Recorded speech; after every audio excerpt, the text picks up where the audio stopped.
Hello and welcome to One Cool Thing, PC Mag's daily show where we show you one cool thing which we are testing out here in the PC Mag Labs. I'm Sasha Segan, this is Will Greenwald, and if you are watching us live on Facebook, we are really looking forward to your comments and questions, so please put them in the comment and questions section and Social Pete will read them out to us. If you are watching us later on YouTube, please like and subscribe. Consider coming over to Facebook at 10 a.m. Eastern on any weekday to participate in a live discussion about the latest consumer electronics gadgets and trends. Today we have a really cool thing in. It is brand new. It is super hot. Alexa, how many sides are there in a cube?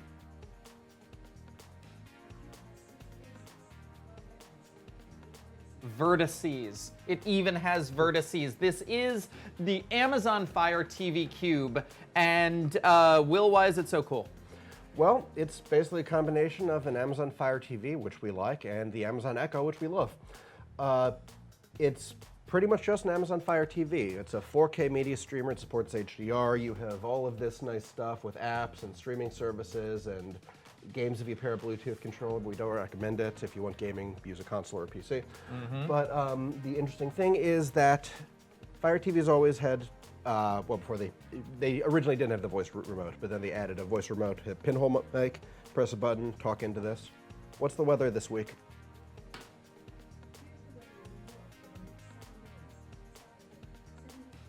Thank you. Nice. Which, that's a standard feature for the Amazon Fire TV.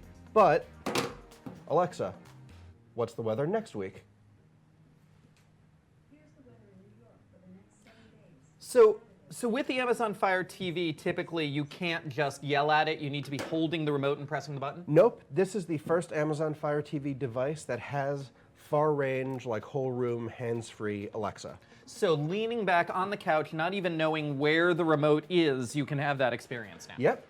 You could get a similar effect before with a Fire TV and pairing it with an Echo, but that's sort of like, you know, it's fine to do once you put it together, but you need to buy two devices. It's like, total, that's like 150 bucks. This is 120. It is a one-piece thing that is basically both an Echo and a Fire TV. It comes with a remote because, well, the hands-free Alexa is very convenient. Some stuff you want to be able to just browse through with your thumb instead of just saying, you know, go to 4, go to this thing. So you can sort of combine both just using your voice and using the remote.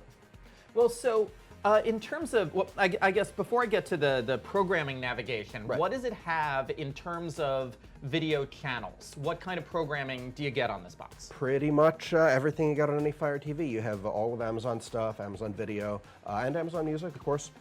There's Hulu, Netflix, YouTube, although YouTube's kind of a weird thing. It goes through the Silk or Firefox browsers on here because, and this has been an issue I think with Roku as well, Google has been a bit less friendly with third parties using a set-top box like YouTube app. Like I guess they really want you to use Chromecast, so like just having a YouTube app, they've been phasing out on these devices. What's funny is I have a YouTube app on my Samsung Smart TV. Yeah, it's some things are kind of weird, but YouTube's still like totally functional on here. The web access is pretty much identical to the app interface. For live TV, there's Sling, there's PlayStation View, there's DirecTV Now, there are Amazon channels, HBO, Showtime. I was going to say, can you get, how about the new kind of up-and-coming cable company, the cable company watch TV services? Yeah, like Sling and wait, what do you mean? Doesn't Comcast have one? So, I'm actually not sure because Okay. I don't have Comcast. Okay. But and it's AT&T possible. just announced AT&T just announced a watch Comcast. TV service. Alexa, search for Comcast. Ooh, yeah, HD Home Run. Yeah, that's for over the air, right? That's an OTA DVR. We actually just got one on CE Week, so we're going to review that Nice. eventually. So you can use this with your OTA DVR. You Yep. can use it. Okay. OTA DVRs, you're actually a lot more likely to get apps on this than individual cable companies because, you know, the cable and satellite cable providers have been pretty slow to really update. They like to keep their stuff in their own system, and that's been a little bit of an issue. So now, how deeply can it dig into the libraries to be able to find the program you want? If you just name a program, do you have to know what service it's on? No. Well, let's try an obscure one. VR5.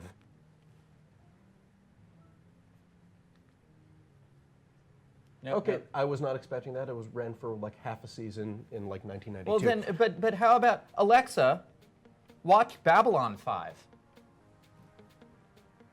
Here's Babylon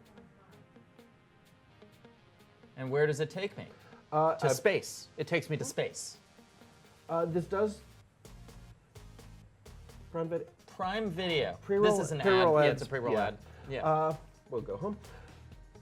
Yeah, obviously, if you have subscriptions already signed in, I have Hulu and Amazon on here, but and I think Netflix too. But it defaults to Amazon when it's available, and you can just jump in without making a purchase. But yeah, it can aggregate Netflix stuff. Cloak and Dagger. Started watching it. I'm not too sure how it is. Yeah, but it's not that bad. But Yeah, it's if you look, watch on Hulu. It'll come if it's on Netflix and a few other services. So it isn't just Amazon anymore. They've gotten a lot better since the first iterations of the Fire TV. Okay, so so now how does this compare to some of the other streamers out there? Are we still in a world where, you know, if you're an Amazon subscriber, you go with the Amazon. If you're an Apple person, you go with the Apple. If you're a Google person, you go with the Google. You're kind of stuck in your silo. I think that's pretty much only the case for Apple and kind of has been for the last few years because they are so incredibly siloed. There are a few quirks here where if you are a heavy Google Play Media user, you don't want to use this because while Fire TV OS is kind of Android-based, for some reason the Google Play Music and Google Play Movies and TV apps are not available. You can't access them on it.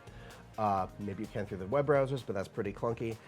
Well, you can on Roku though, so it's more might be Amazon's problem than Google's. It may be a Google-Amazon argument. Yeah, but for the most part, unless you are deep into specific providers' libraries, if you have a lot of stuff on iTunes or a lot of stuff on Google Play, you can go with pretty much any device. And we prefer really both the Roku and Fire TV in different circumstances, depending on what you want.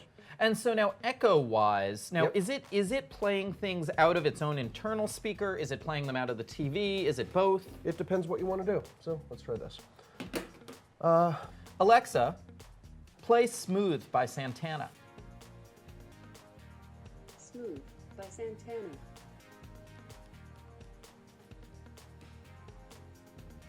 Okay, I guess it wasn't coming through here, but there is another weird quirk that is generally not a problem, but it's a problem here because we have this set up for showing it off on this TV. You can actually configure this to control your home theater, and it is set up currently to use the LG TV we use for testing it. Okay. So it's already programmed with those commands, So- and so- it would figure out that the TV is turned off and probably adjust its output, but as it is. what I've been hearing here is that basically it's responding on the box itself, but it's not playing the media on the box. Generally, yeah. Although it will answer questions on the box if the TV's off. Right, it's responding in a way that isn't delivering media. Yeah. We have a Let's take question? some questions. Someone wants to know about the parental controls. So if you have a kid who then asks Alexa for some content that's restricted, what would it do? Well, the parental controls we can actually bring up right now. Great. Now, Which one is good thing because I've never used them myself. One because thing I'm you not a should parent. note. One thing you should note, and because I buy a lot of Amazon media at home, is that Amazon does require a password for you to actually purchase anything. So as long as the kid doesn't have the password, which is in my case, I believe it's a 5-digit number, then they can't spend your money. But yeah, let's take a look at the parental controls. Yep. So, pin to put in purchases, That's- pin to yep. launch apps. That's what I use. Pin to even show Prime Photos. I guess that's kind of interesting. Now, what are the viewing restrictions? Okay, so that takes you to that locks out content based on Amazon's Yes. Amazon's ratings. This is pretty much focused on Amazon. So if you're going through Netflix or Hulu, you need to use those apps because they're all their own different ecosystems. You know, it's a little. It isn't like a unified thing, but they are there. Yeah, and it's your typical parental control situation. I'm writing a bit of a parental control story right now. It's a typical parental control situation of, you know, if the kid knows the PIN, then they can evade it, and there's nothing you can do about it. So it's really all parental controls in general are for kids who basically want to obey the rules and need a nudge, not for people who are actively trying to evade them. Or alternately, they're, you know, to present a challenge for your kid to prove they're worthy for the content. That's how I look at parental controls. Okay, okay. Nina needs to earn her weirdness. Do you have parental controls turned on your own stuff so that you can?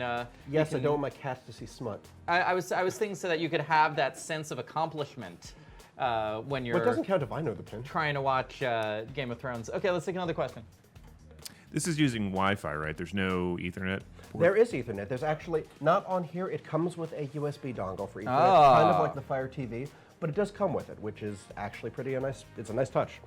It is kind of weird because this is a big box. There's definitely room on the back for an Ethernet port, but now you just plug it into the micro USB and just plug it in. Now, there's a port on the back that says infrared, but obviously it has its own IR receiver in it, so what's going on there? It doesn't have an IR receiver. It uses Bluetooth remote. Oh, it's Bluetooth. But it has IR blasters on all sides. That's why the cube is glossy. And it comes with a separate IR blaster so you can run it into a cabinet because this can control your whole home theater. If it doesn't do HDMI CEC, which it can do with a lot of TVs, it can actually send out the command signals to your sound bar, to your cable box, and that's actually really cool. Okay, okay. Any other questions out there? Actually, can people get this right now? It's available now.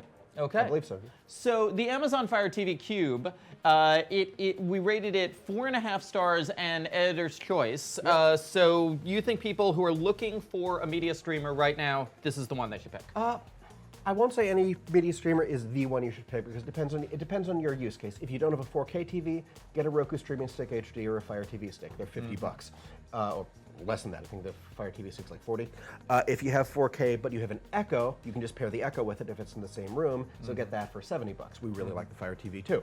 But if you want far field, like just hands-free Alexa use, and you also want a new media streamer with a whole lot of like 4K and HDR and all the features you need, this is what we go with. Okay, terrific.